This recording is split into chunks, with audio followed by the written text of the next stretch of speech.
This is my testimony video. Today is the 18th of February, and I've been believing God for a particular job that would enable me kind of change career, sort of. I've been getting different job interviews. I've had, like, I think this would be for this particular type of role, this would be like my 6th or 7th interview. So imagine how many applications I've had for me to have gotten 6 or 7 interviews. This is the morning of the interview day, so I'm hoping and believing God that after the interview I would update this with the manifestation of the testimony. I want the emotions I'm feeling right now to kind of go away. And I just got a no-caller call, and it's about around 9. And then the office manager called and asked me how did I think my interview went and all that. So I told her, and then she was so there. She's pleased to tell me I got the job. They were very pleased with my performance. That there was a clear winner. So yes, so now our video is complete. I will do a summary of everything that's gone through to get to this point. Oh my God, I'm so excited. Hi guys, so you got here. So what you just watched has been I think 2 years in the making. So much applications. I know I've done at least 50 applications. I know that's in the list because I don't have the exact figure, because it keeps, when I went back to check where the application stores, I think some kind of leave just for 10. After 10 it drops them off. After 10 applications it drops like whatever was there before off. So yes, I've had so many, unfortunately, even from the application stage, and then I've had six interviews just for this particular role. So the role I've actually been wanting and looking for is a HR role. So because I studied mass communication undergrad, then I came for my master's in human resources, and I really wanted to kind of build a career in that line. But well, life happens, and then you venture into other things and get kind of working in other areas. But it was still something I really wanted. So when I started work, I remember someone was even saying that this particular organization where I was applying for, that nobody even gets a response. Like your application doesn't even go through, not talk of you getting an interview. But God so kind, my first application, I got an interview. So that kind of encouraged me and said, okay, if this is possible, then just keep going, just keep at it. So again, as I said, I kept looking for I kept applying, um getting called back for some interviews, getting rejections outrightly from others, but I just kept at it. And then now I haven't gotten a job in that particular organization because, again, I was just trying different things in HR. Then I remember even the organization when I was currently working on my other role, I remember going to the HR and asking, is there something like, can you do kind of an inter kind of trust transfer or whatever? But they said no, you still have to go through the normal, if there's a vacancy, apply, and then if you get, you get. Okay. So I'm just trying to tell you how broad I was really, really searching for this. So another thing I did also was I attended job fairs. So I think sometimes some of these job fairs oversell themselves, but it's still very good to attend a job fair if it would help you kind of gain more information. I remember one of the job fairs, when they advertised, it was like, oh, when you get there, you're getting the recruiter who would employ you or give you at least a chance for an interview almost immediately, but that was not what it was. And when we got there, I knew I met some other people who also had that impression, because really that's how they sold the job fair. But again, it was still a good way for us to kind of, or me to kind of get an insight into what employers were looking for. Because as at that time, I think as at that time when I went for that job fair, probably that was like May last year. So I think I'd probably had my third interview at that point and gotten rejected. So yes, it was kind of why was I, obviously there was something they were seeing in my application. Why was I not getting past to actually getting the job itself? I then decided to go for this job fair. So I went for 2 job fairs. Most people were coming away from their HR department. So you really were speaking to people who were telling you, this is what we're looking for, this is what we're looking for. So I went to that particular organization that I'm applying for. And then I met them and I said, I've applied and I've gotten like how many interviews with you guys, but it hasn't progressed. Like, why? And then if they could give me more tips. So I think I met one of the HR managers who I'm still in contact with till now. She told me if I get any more interviews, I should do certain things. I even then got an interview with our own college, so to speak.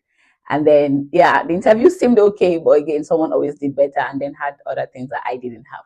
Then I remember one of the advice she also gave me was that in order to sometimes get what you want, you can also kind of go a step lower to get what you want. So I didn't have a problem with that. And then I said, okay, I was going to try apprenticeship. So obviously with apprenticeship, I'm going to get paid less, but at least I'm going to get the experience I so desperately desire. Because most times people who have one or two more experience in certain things tend to kind of progress on compared to probably you that doesn't really have any completely, especially here in the UK. So I applied for apprenticeship. I think I applied for probably like two. So obviously if you don't hear from them, you didn't get it. So yeah. I didn't get any of those apprenticeships that I applied for. But I didn't give up. I just kept on continuing. And because I really knew what I wanted, it made it easier for me to just filter through what I wanted. I wasn't just applying for applying sake. I was applying for things in HR, anything related to HR. But up until early this year, I decided, okay, probably if this is not working, sometimes you can get transferable skills in something else that you can kind of put into HR because obviously I already had extensive administrative skills. I had extensive communication and excellent communication skills, really. So it was just kind of what were those other things, those little bits of things that you can kind of have that can be that can get transferred into this role. So this early this year, I got another. I did another interview in the town, not so close, but close enough that you can commute to work and come back because even from here when I go to work, it just take like an hour plus. So that one you definitely need to take a train. But yeah, so I did that interview, and then I got the job. So I think it was after I got the job that I now started noticing that some of the conditions that I thought were supposed to be in place was not as I thought. So kind of I don't know. We didn't really talk about my working pattern then on the interview because I was the last person they interviewed. So probably we were all kind of just getting done with that. We got discussing other things. I think something else took our interest that we didn't talk about the working pattern. And then when they eventually told me about the working pattern, which I assumed was something else, I couldn't take it. I think after a week I had to just call and also tell them my own unfortunately. Yeah, I was really yeah, it wasn't nice. It was something I felt could lead me easily to getting into HR. But yeah, I had to give that up. Then I did another interview, but this time around it was something different, but still in HR. So this is like proper HR, not in the organization I've been looking to get from, but this particular other organization had a role for HR. I took it. I believe I was also the last person that got had to be interviewed that particular day. And then, which is what you watched earlier in the video, the day I went for the interview, when I got the response back from them and all that. So now, why exactly am I doing this video and why am I telling you all this story? Is that number one, I want to encourage you if it's something you're looking for, don't feel bad that you haven't gotten it yet. And one thing that there's this thing that sometimes you feel like because you're trying something and it's not really working, that God is not in it. I believe that it is not always the case. You should try and as much as you can listen to the Holy Spirit. If it gets to the point where it is no. But you also know that there are times where we would go through certain bumps to get to where we need to get to. So number one, don't give up on God. I did not give up on God. Would I cry after every rejection? Yes, of course, I cried. In fact, I think at some point I stopped crying because it's like, I beg, okay. I remember my last interview, the last one I did. It was, somehow I just feel like God keeps kind of pushing me and saying, "You'll get this eventually. It's not yet now, but you will get it eventually." I remember the last interview I had with that organization that I really, really wanted, really, really want to work with. I remember the interview after the first round of interview because at this point again, I already given up. I was getting so many interviews that I should have gotten a job by now, right? But when I did it, and after I did that interview, I already just told myself, I may not get. Like that was like I was really, really certain I was not going to get.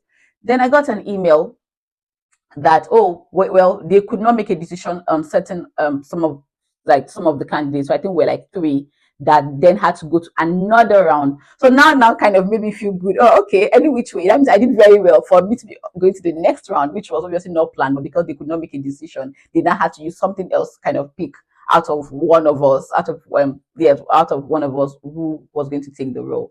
So when I did the second interview, they then came back and said, "Oh, I didn't get it," and just little tiny things. And because I try as much as I can to ask for feedback because I really want to know where else I'm kind of missing it and all that. So, but yes, so what I'm saying is, don't give up on God. Continue to believe you would get there, right? And then don't give up on yourself. Please don't give up on yourself. Please don't give up on yourself. You have what it takes. And the thing about recruitment and the thing about getting jobs is that while you are at the front, there's a back end to this thing. There's a back end that you don't know what's happening. You don't know what the people have said. Okay, this is what we want to. You don't even know if they have internal candidates also applying for those roles. And the truth is, if you're applying for a role that also has internal candidates applying for, there's always a good chance that because they already understand the system and how these things work, there's a chance that they would have a higher hand, an upper hand to get the job as compared to you. So it has nothing to do with whether you're intelligent or whether you're smart or whether you're whatever it is. It is that some things are happening that are beyond your control. And again, there's some things that even with the back end stories and all that, you're still going to get picked. So all I'm saying is that don't give up on yourself, don't give up on God. And always try to, the third thing is always try to look for ways to improve on what you're doing. So my applications, I kept reviewing my applications over and over and again. So I did not just do one standard all size fits all, because obviously the job descriptions don't come as a standard or one size fits all. They come with different things. So you go back and look at your application. Even if you're applying for a HR role, there are certain HR roles that there are particular things they are looking for. Like the last one I did was specifically, I knew they were looking for people who had a little bit of experience in payrolling. I had no idea. I had no experience whatsoever in payrolls or anything that I could directly transfer into it. So so I'm not going to take a HR administrator's role that probably just wanted somebody with very high communication skills. I'm maybe doing other bits of other things, but and then kind of apply and just submit it for a payroll for a job description that had payrolling as a kind of a major for them. So yes, so don't use the same application. And some people just say, "Oh, just keep sending paper to happen." Yeah, it may. I'm not going to say it's not going to happen, but try and always improve on whatever it is your applications are. And then, as I said, I was always asking for feedback. Why? What happened? What could I have done better? Yes. So those information now helps me even to tailor my applications and also do better in my interview. So now my interview that you just the one I got the job for, there was something the manager said that it was very clear that I was going to get the job. It was not like it was a difficult situation for them. And I know, but don't forget that this is me that has been applying for a job for this HR kind of role since 2023. So yes, I sort of have experience in interviews and getting rejections. So sort of that has helped me to be able to prepare better. Because I know that tomorrow if I go for another HR interview, I know I'm going to be in a better position to kind of express myself, to say what I have done and how I'm able to transfer those skills I already have into what they want. So yeah, so these are my basic 3 things you should do if you're applying. Don't two or three or four. Don't give up on God. Don't give up on yourself. Keep improving on your applications. Keep improving on yourself, and you may just get that job. Oh, you will get that job eventually. We just don't know when. All right, guys, have a good one. Bye bye.